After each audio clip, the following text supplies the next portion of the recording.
Hi, it's Emma Watson from Light Life Living, and I'm here with the co-founder and developer of the same program, Sue Hughes. This conversation, we're talking about the way we tap and perhaps some of the influences on our tapping journey, some of the mentors we've had. Over to you, Sue. How are you this morning? I am good, thank you very much, Emma. Always good to see you. You too. So You too. I was first introduced to tapping when I had fallen ill with chronic fatigue. I'd been round the houses trying to get a diagnosis and eventually found this wonderful clinic in London called the Optimum Health Clinic. And one of the things that they introduced to us as a way to just calm our systems and bring ourselves into a healing state was EFT tapping, emotional freedom techniques. And EFT is the type of tapping that is most common. It would be fair to say.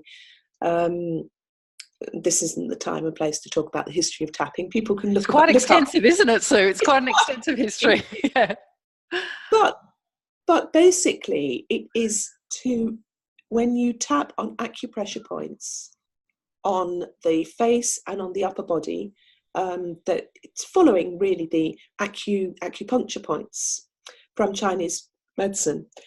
But the effect of that, and particularly as recovering from chronic fatigue, was to lower that level of cortisol that was running through the body, making you sort of tired and wired. But when I was introduced to it, I just thought, what is this ridiculous? I sat there like I was so resistant and so reluctant. So this was in a group. Was this in a group setting, Sue? This was in a group. Oh my gosh. In a group. And I thought, I'm not playing. And I remember the expression on the face of the person that was taking this particular module of our recovery course. And she just roared with laughter. She said, "You don't need to believe in it. Just do it."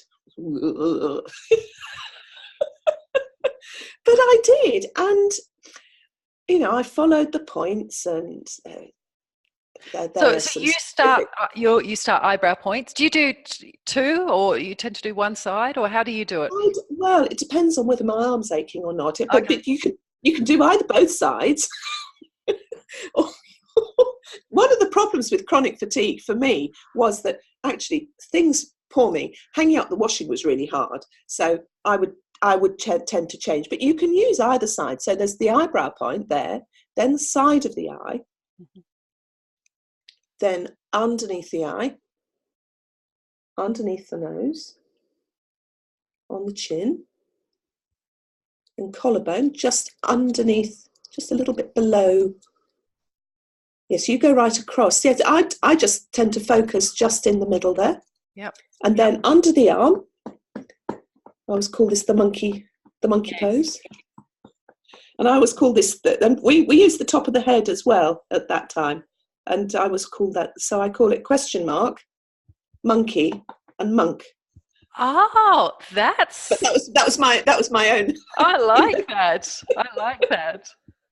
And then there are finger points as well. So if you hold your hand like a karate chop and you go on the top of each of those fingers, those are points as well. And that karate chop point, that meaty bit at the side of your hand.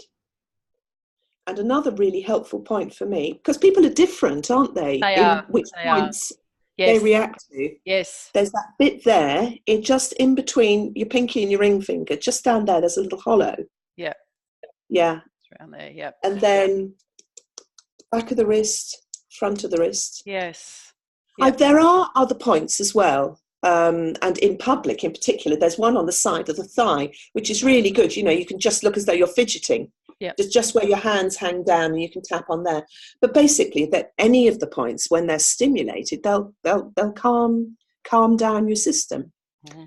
So, how were you introduced to tapping, Emma? So I was working in a big government organisation, and it was one of those awful offices where you have like sort of cubicles with those sort of fake walls that have got like a carpet on them. Everyone can hear everyone's conversation. And I was talking to a friend complaining about a party I had to go to where my ex-boyfriend was going to be present. And a older male colleague must have heard, the anxiety in my voice, and he took me aside and said to me, "I've got something that can help you."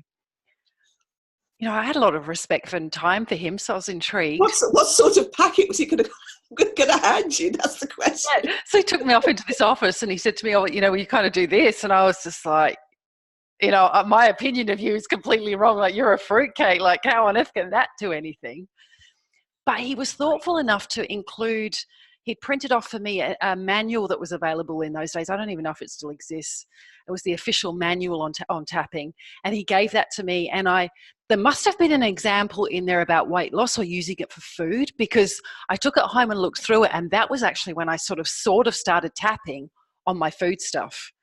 Okay. So, for me, food was the way I got into tapping, and it proved the success of tapping to me. It was the first big project I ever approached with tapping.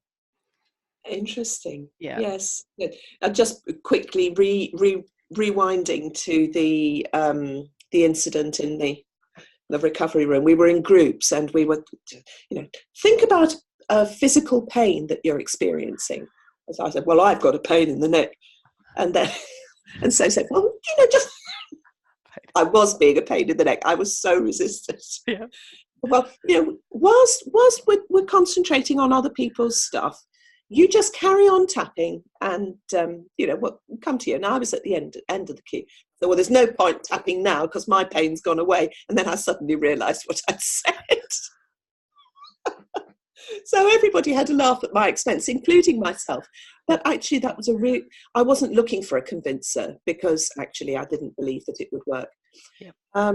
So yes, and I mean, tapping, as you know, it can be used either as a self-help tool, or people who are trained practitioners can help you through some really deep stuff. Yeah. So you can, they have this sort of mantra, tap on anything. Now, of course, you need to treat that with a pinch of salt. If you break your leg, you go to the hospital. Or if you have a serious illness, you go and see your medical professional. You're appropriate, but tapping can take away that, and I've really found this to be the case, take away all those emotional attachments and dramatizations of so many situations, and that's been really helpful for me. So yes, so I first learned tapping there, and I learned to believe in it reluctantly, because my family comes from a scientific background, and so you can imagine the thoughts going through my mind. Oh no, she's getting involved in all this stuff, all this alternative stuff, and so the alternative new agey type thing. And I'm absolutely not like that. I call a spade, and I'm really practical. So went against the grain. But anyway, I was convinced enough that I trained to be a practitioner in EFT at that stage. Mm-hmm. And working with other people and seeing the changes in them. It was great. How about you? How did things progress from there?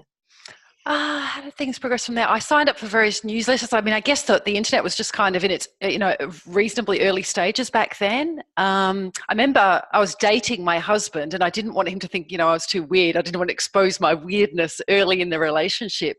So I kind of hid tapping from him for a while.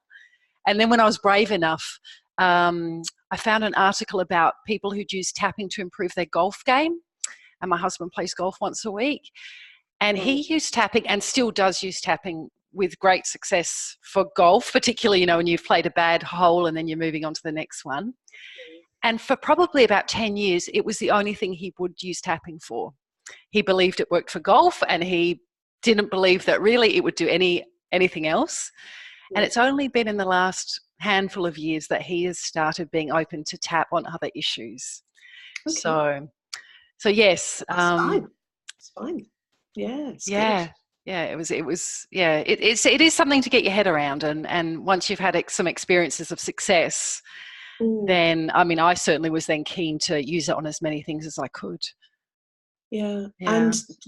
And as a practitioner, um, do you use it with your clients? Oh, look, a lot. It really is what I do probably most of the time with most clients. So, I was trained very traditionally in a very conservative university. So, of course, there's other therapies that I fall back on from time to time, but tapping has been such a game changer for me personally and professionally. Oh, So, it's really, yeah, it's really the way I prefer to work.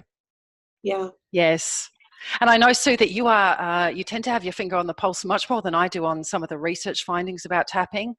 There's times I sort of engage with that, and there's times where I back off, and sometimes the numbers don't stay in my head. Have you got anything like that you would I find it so exciting. Mm, There's been just in the last couple of years, the randomized controlled trials and the meta-analyses and the proof, and Peter Stapleton over on the east coast of Australia. yes. She's done studies and started with the fMRI scans of people um, before tapping and after tapping, and there are the pictures of the brains.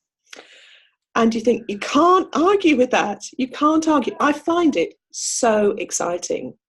And I guess, as I say, because my own family are that way up. Give me your proof. Where's the evidence? Where are the trials? And I find that sort of intellectual rigor really exciting, because it backs up what I've known inside. Because I think sometimes the heart and the mind, there's a bit of a mismatch. But now I think, no, this is great, and it works, and there's evidence for it. So I find that very exciting. There are different forms of tapping. We've got EFT, we've got TFT, we've got TAT, we've got SET, all these different things. But at the heart of everything, the stimulation of those acupressure points has a physiological effect in the body.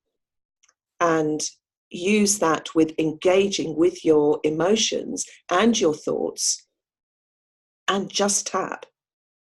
It can be just as simple as that. And I mean, in our course, we'll be encouraging people to learn to tap for themselves without judgment and without any expectation, but to just get tapping into the system. And keeping it really simple. I mean, we've both been influenced by the work of Steve Wells, haven't we, in that regard, to Yeah. keep the tapping really simple. Yeah. And not we to judge, not to know, judge, just let things be. Yeah. And it does work. Yes. Yeah. Yeah. Yeah. Have you Really, heard the interviews with between Jean Montrestelli and Peter Stapleton? It's on the Tapping Q&A podcast. It's just been a recent episode. no, I haven't. Tell Peter me talks about about the book that she's releasing called The Science. I think she's calling it The Science of Tapping, or The Science Yes, Behind I've Tapping. ordered it. Yes. Oh, Yes. good. Yeah, I'm going to get myself a copy too. Yeah. So I thought that might be a good summary for me. I know it's the clinical EFT, which has to follow a certain protocol. We can be a bit more flexible in our course, keep it simpler. But again, really good evidence, isn't it, to show people? Yeah, and there is a difference if you're working as a practitioner with somebody on a specific issue. There would be perhaps more directive and more encouraging ways to go about it, where as a client you can be free to be directed, but it is also the most wonderful self-help tool. But keep it simple. We could almost rename the course Keep It Simple, couldn't we? Yes. You and I both like to keep things simple and clean and consistent. Yes. Clear. Absolutely. Yes, all those Good. things. Good. Well, thanks again, Sue, so much for spending some time talking about this and letting me record it. Yeah, always a pleasure, Emma. It's been really good to see you. I'll talk to you soon. Lovely. Bye for now. Bye for now.